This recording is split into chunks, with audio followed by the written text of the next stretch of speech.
All right, so today we're really diving deep into this idea of village life versus city life, that age-old debate. Yeah. And get this, our source material is actually, it's an English lesson Yep. for beginners. Interesting. You might be thinking, an English lesson, what's that got to do with this whole debate?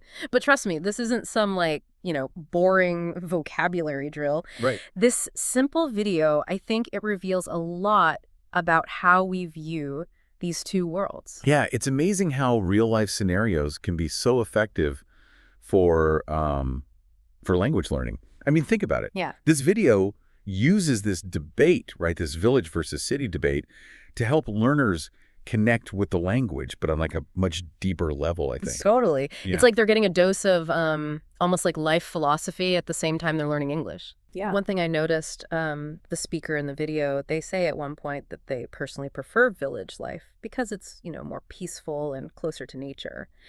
It made me wonder, does this language reflect any broader cultural biases that we might have? Oh, absolutely. Hmm.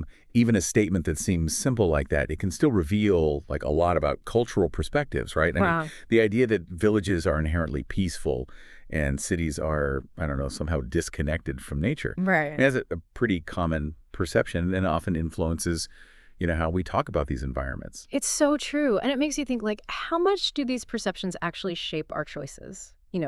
Where we decide to live, what we look for in a community. I'm Right. noticing a theme here. So this idea of language, reflecting our values, it pops up again when the video, it goes on to list the pros and cons of village and city life. But they use words like facilities, opportunities, crowded, polluted, priorities, lifestyle.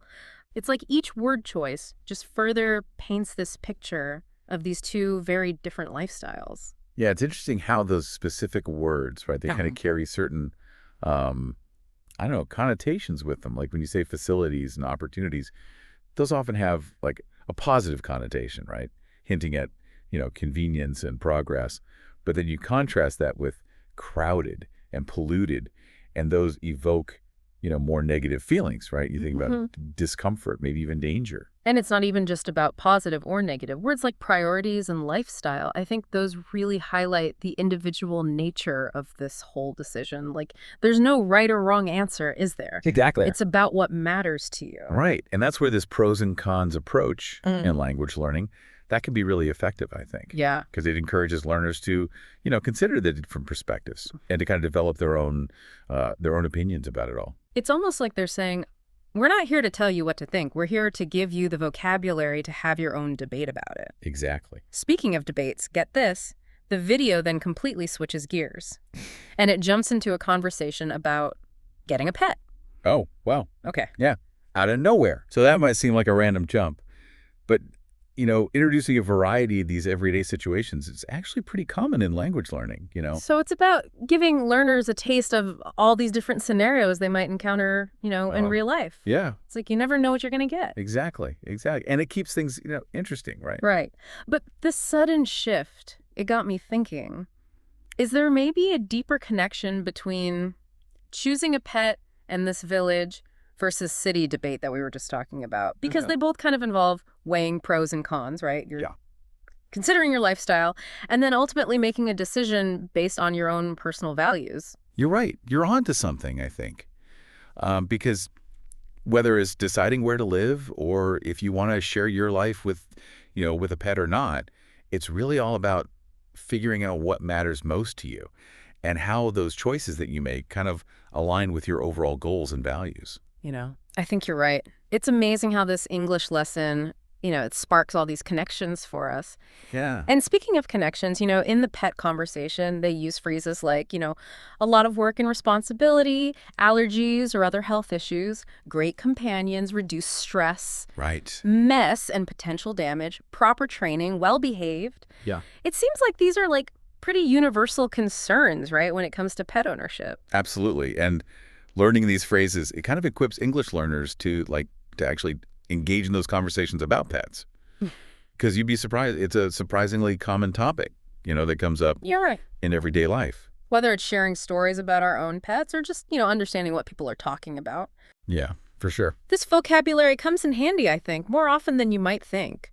And it's not even just the just the vocabulary itself, but these phrases, they offer like this little glimpse into cultural values, I think, Oh, interesting. associated with having a pet. Yeah. Like the emphasis on responsibility and training, well-behaved. It suggests that, having a pet is a privilege. Right. It comes with certain Right. expectations. It's not just, do you like animals or not? It's like, are you ready for that responsibility? Yeah.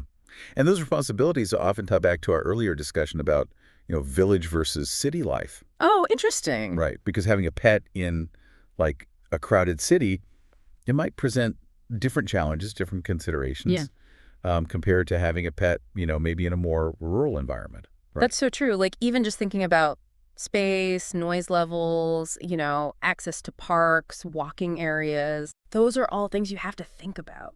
But okay, get ready for this, because the English lesson, it takes like another unexpected turn. The very last conversation is about a friend who's been cheated on. Wow. Okay. Out of left field. It's a bit of a shift from pets. Totally. But I think it does show that the creators of this lesson, they understand how important it is to include, emotional vocabulary, even empathy in language learning. Right. Because these are things. Yeah, it's real life. It is real life. And it's not always easy to talk about, difficult emotions, even in our native languages, right? Yeah. So this lesson kind of gives learners the tools to navigate these conversations, but in English. It's like they're saying, hey, life throws curveballs.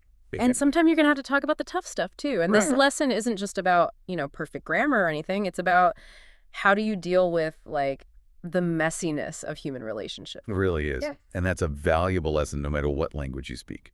For sure.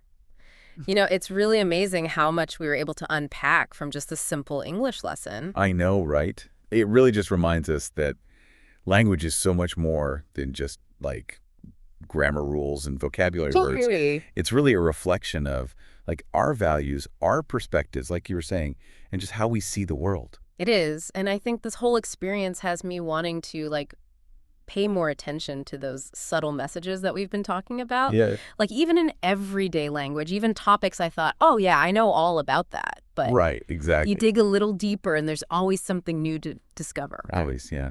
Always something else there. So to wrap things up, like what would you say is the biggest takeaway from, our deep dive into this English lesson?